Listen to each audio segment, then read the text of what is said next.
Alrighty, thought I'd make a quick video on pros and cons of owning a police interceptor, Crown Victoria, or perhaps other ones as well.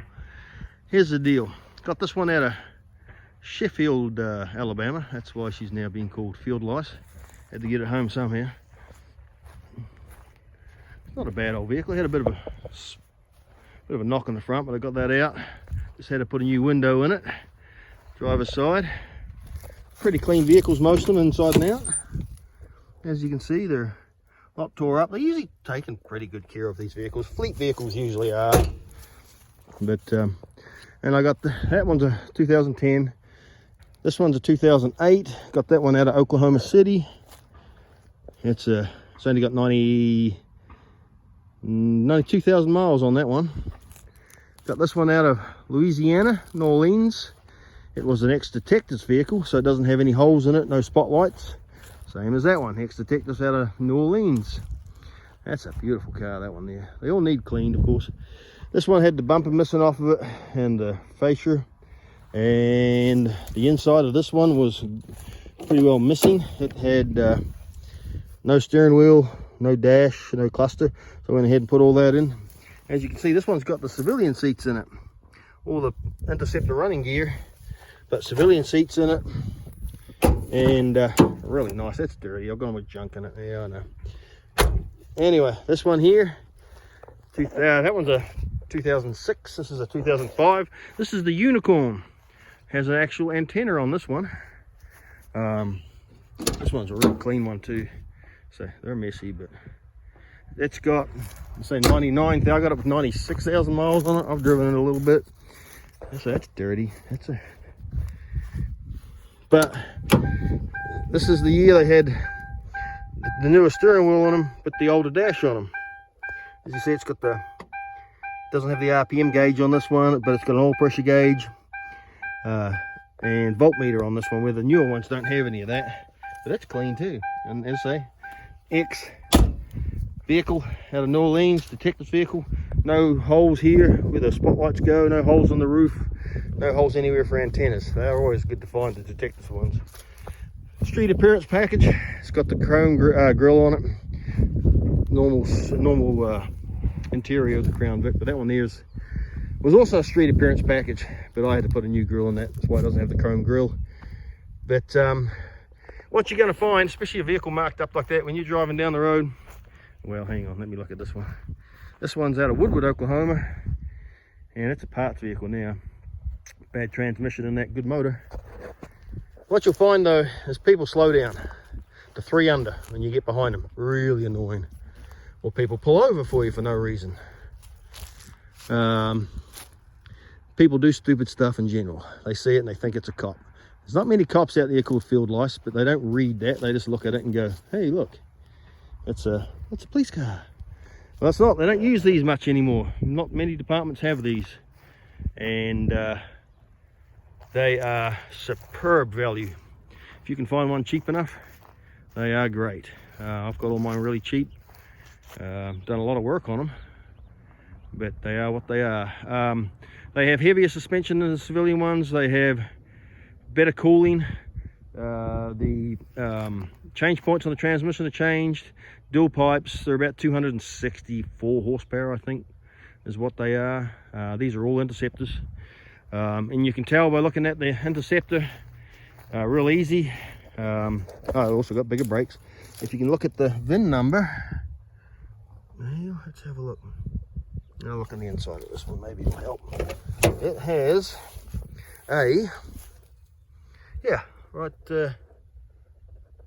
right there, you'll see P71. 2's made in Canada, and I think these are mostly made in Windsor.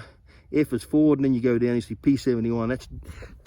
That's the allocated number for the pursuit vehicles. Now, another way to tell real quick, speedos. You see they go up to, if it's going to focus, there you go, 140. Where civilian ones do 120 on the speedos. They squeak a lot, and I've got the notorious Crown Victoria squeak. So you go over bumps, they squeak and make a weird noise. But they are tough. Man, they are tough. They're designed to hit a curb at 45 mile an hour and take a 90-degree corner at 65. I wouldn't want to try it. Yeah, definitely wouldn't want to try that. And they're good vehicles. They don't have really any major issues with them. The transmissions can sometimes give them issues. I had to put a transmission in that one, and that one's going out, so I'm gonna have to put one in that. They're kind of the weaker ones, but they're extremely affordable. You can buy them used for 300 bucks transmissions. I can get them reconditioned for around 900, so with a 6-month warranty, so that's not too bad a deal. You'll find they usually, well, let's show you an example. They put a brand new set of tires on these ones, and they're the Firestone and the high performance, I think the Z-rated tires. They're $300 a piece if you buy the Z-rated tire. So they spent $1,200 on tires on this, and they put it up for auction, and I didn't give a fraction of that. But anyway, so you'll find that if you can put civilian tires on them, that's going to be no problem at all. It doesn't make any difference. Just get the right size. As I say, the cooling on these things are amazing. Idle hours is very misunderstood. People think high idle hours is an issue. It really isn't, but you'll get people that are very uneducated on that. These are made to idle. They are designed to sit and idle, and I think it's better if they idle for long times. Therefore they are warmer. They run them, they keep the temperature up on them. It's better than cold starts. So that's my theory on them. They're easy to work on, extremely easy to work on. I'll show you how much room they have for a 4.6 litre V8. They have a lot of room in them. Now, that's a lot of room. You can reach down there, either side, get the plugs. They're, yeah, as I say, they're pretty easy. Actually, the plugs are right up here on top. Coils go out on relatively, I wouldn't say regularly, but they go out on them somewhat. The intake manifolds, they go out on them every, 100,000 miles or so. So it's not really a big issue, but just be aware of that.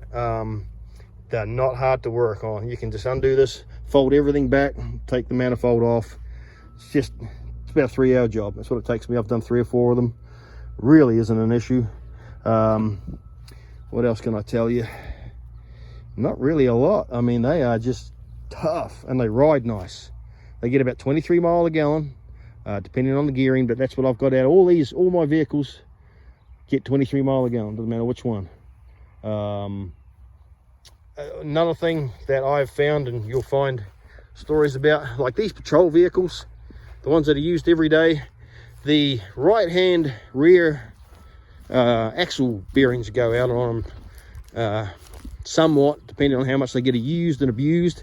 And the idea of that is when they turn, they're getting what do you call it, a speeder coming onto them. They do a U-turn, and all the pressure goes on that wheel, and it will prematurely do the wheel bearings. I drove this one from Sheffield, and I got to Oklahoma City in it, and then that axle went off right in the middle of a road construction, broke, the wheel came off. That was rather inconvenient, but got it home, so no big deal. You'll get ABS lights on them all the time. TPS, which is that tire monitor system, or whatever, pressure system. Ugh, it's irritating. Every one I've ever had, the light comes on. What I usually do is pull the dash out and undo the light, because that really is unnecessary. If you're too lazy to check your tire pressures, then power to you, whatever. But you'll get, the other thing is, like for example, you'll get these big antenna-y thingy jiggy things. I don't know what they are, hoofer doofers, but they're for a satellite and computer links and stuff.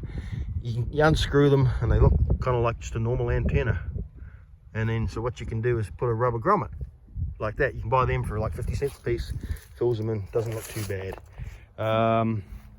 If you can find a detective's vehicle, that's what I would recommend. These ones that are used every day as a patrol vehicle, they're probably going to be a little more thrashed. Now, kind of funny story on this one. It came fully equipped with lights, red and blues, sirens, boxes, everything ready to go. Of course, I pull all those off and chunk them. I want to be done with that. Some places get even annoyed that you have police interceptor written on them, which it's kind of goofy because that's the model of the vehicle. So yeah, I don't know why they get upset about that. But the rear end axles, I've done a couple of axles. The rear ends are real easy to take apart in the spider gear and actually in the pumpkin itself. They've got kind of a bit of a complicated system on the back, but it's all just plug and play. Just undo it all and away you go. This has saved me thousands of dollars having this vehicle as a parts vehicle. I've gutted it. As you can see, it's storage is just parts now, but it's still a nice roof liner. You know, the doors are all good, all the panels are good. I've used the window regulators out of it. That was already broken when I got it. Just adds a little ventilation for the cats. Yeah, I really don't know. If you've got any questions, let me know. You can take these spotlights out. I am going to invent a little grommet that fills that in one day, and I'm going to be a millionaire. Most of these work. They don't disconnect them. They don't call that. They don't consider that emergency equipment. As I say, the interceptors have a bigger brakes, heavier suspension, thicker anti-roll bars on them. They handle really well. Basically, they're a four-door Mustang. It's the same running gear.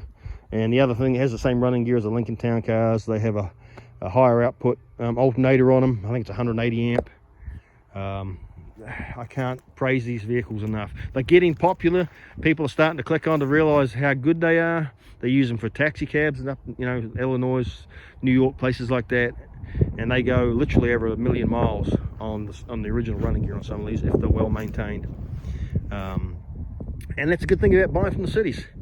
They maintain them really well. They keep the maintenance up. Most of them do. Depends on where you get them. I've had good luck on buying vehicles. Where I say I've had good luck, that needed a transmission and that one's going to need a transmission, and they're both out of New Orleans, so maybe not. But anyway, old Field Lice here. She's my daily driver. It does attract attention, unfortunately. And if you're interested, they stole the cats off this thing when it was parked at the police yard. They're ballsy, aren't they? I'll start this bad puppy up. And it sounds obnoxious, very small. It's small pee-pee syndrome right there. It's, yeah, it's loud. I don't know if you'll pick it up on if I rev it or not. Let's have a look.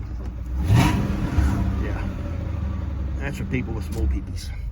But whatever. Oh, another thing you'll go find is the radios on the original radios on these, the knobs.